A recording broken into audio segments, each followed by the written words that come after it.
I mean, Jalen Hurts is a very hard worker. You know, he went to the, you know, you guys know he went to the little Peyton Manning camp. And, you know, he came back. He learned a lot of stuff. He competed against some of the best quarterbacks there. So he's got a lot better, and I have no worries about him because, you know, he's a very hard worker. Calvin, over to the left. Obviously, you guys have had a ton of success. I'm curious, what's your perspective? Why has Alabama been so successful over your time in Tuscaloosa? You know, I really think it's how we do things down there, and how we prepare for games. And, you know, we got Coach Saban on our backs all day, and we really don't have a choice but to, you know, to play at a high level and play good. Okay, Calvin, next over here on the left. Calvin, Noah Mandela, WTVY News 4 Dothan. As a South Florida kid yourself, how have you kind of taken Jerry Jeudy under your wing, and what have you seen from him in his short spring?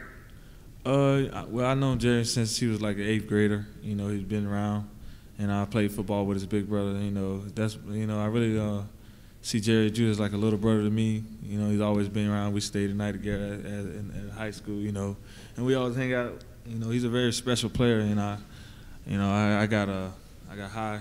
You know, he's really high with me, so I want him to do well. Next question here, Rick Carley on the left front. Calvin, Rick Carley, Fox 6 in Birmingham. You've had so much success. Looking back at the Clemson game, how much has that eaten at you, and you put it in your rearview mirror, and how much of a motivator has it been for you and your teammates? I mean, yeah. Felt it around campus in workouts, and if you talk about that with your team. Yeah.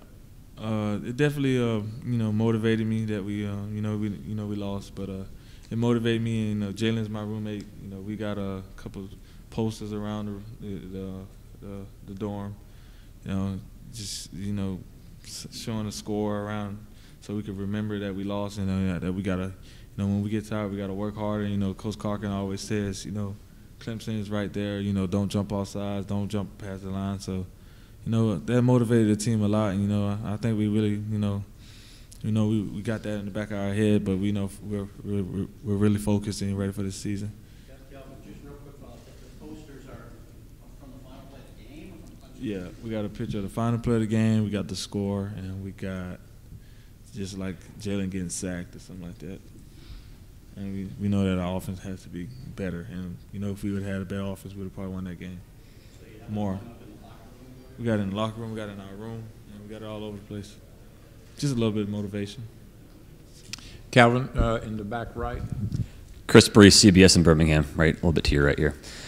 Being a junior and having the opportunity to be here, what does it mean to you to be seen as a leader and not just a guy who can make plays? Actually, I'm really excited to be here, and I'm excited that Coach Saban thinks I'm one of the leaders on the team.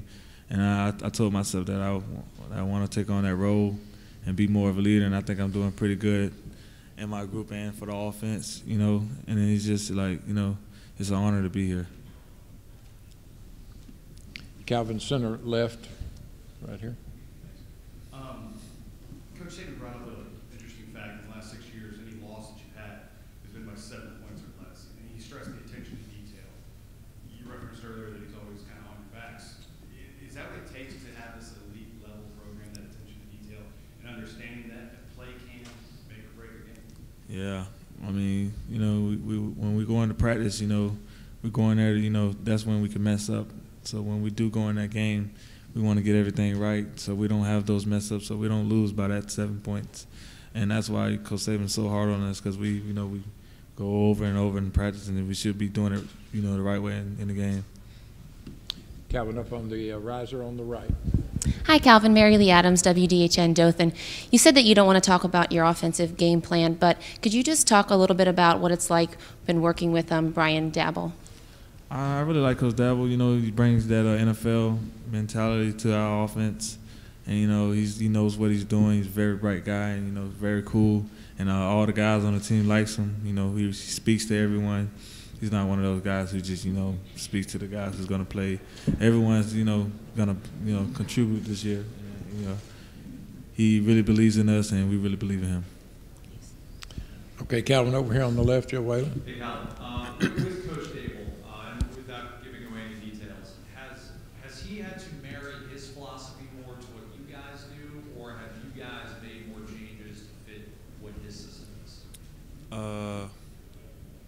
think it's a little bit of both.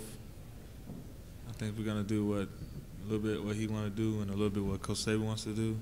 So at the end of the day, it's all part up to Coach Saban.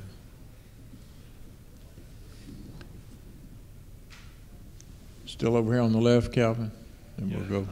You talk about the stress, that Coach has you guys under in practice, but it's clear that the results are there. For a guy, he's such a tremendous recruiter.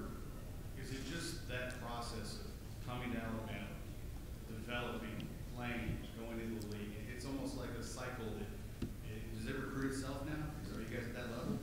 I mean, I think it recruits itself, but you still got to do your recruiting. Some guys, like other schools, and other schools are doing the same thing we're doing, putting guys in the NFL. But I feel like we do a real good job of getting players better. We win championships, we win a lot of games, and you're gonna be coached by the best, and all the other position coaches are the best. And you're just gonna get a lot better when you come to Alabama. So I think we do a real good job in recruiting. One more back left. Calvin, Florida State in your opening game, going up probably against Tavares McFadden, and then over the top you have Derwin James. What is your scouting report on both of them and the entire FSU defense? Well, those two guys, I know they're like really, really high players, and they play real good. And I got a lot of respect for both of them, and I'm really excited to be able to compete against those two, and go out there and with my group, my wide receiver group, and we're gonna be ready to play hard and just do anything we can do to beat that team. Calvin, right here on the left center. Hey, Calvin, how tough was that LSU defense to go up against last year, and your thoughts on playing in Tuscaloosa this year? Well, last year's game, I thought that was one of the hardest games we had. That defense is really good. The secondary was awesome. Their linebackers and D-line played great. So, this year, I don't know what they have much, but I know every year we play them is going to be a great game, and I'm looking forward to it. Calvin, we're going to move to the right side. Corey Miller, Watch Fox Sports, Columbia, South Carolina. Calvin, you guys have a lot coming back on offense, but one piece is the tight end position, losing O.J. Howard, who has stepped up for you guys at that position. We know we lost, O.J. Howard, who's a great player, but we know we still got some great tight ends. We got, Hale Hinges and Miller Forster. Those are part of the two leaders on the tight end group. And I think those guys, I have a lot of faith in them, and they're going to do really well. And they're, bringing along the younger guys like Irv Smith, those guys are really good, and I have faith in them. Calvin on the front right. Cal, Minka's known as a cerebral type player. Minka Fitzpatrick's known as a cerebral type player out there, very intelligent. Give us the best example when you saw that part of his game, and whether it was at practice or maybe on film, and what's it like going on one-on-one potentially against him? Yeah, I feel like Minka's like one of those guys. Like I would say he's like a ball hawk. He's always around the ball. He hustles, and that's one of the main reasons he's always around the ball. And when you can beat Minka in something, you did something right. And, you get pretty excited, pretty happy that you did. But other than that, it's just a bunch of competition. It just makes you, it just makes both of us better. Because he's gonna come and work hard every day, and I am too. And my group is, and his group is also. Calvin, right here in the center. Taylor Tannenbaum, WHNT in Huntsville. I know Keaton Anderson has made the transition from linebacker to DB. Have you gone up against him at practice, and if so, how have you seen him make that transition to that position?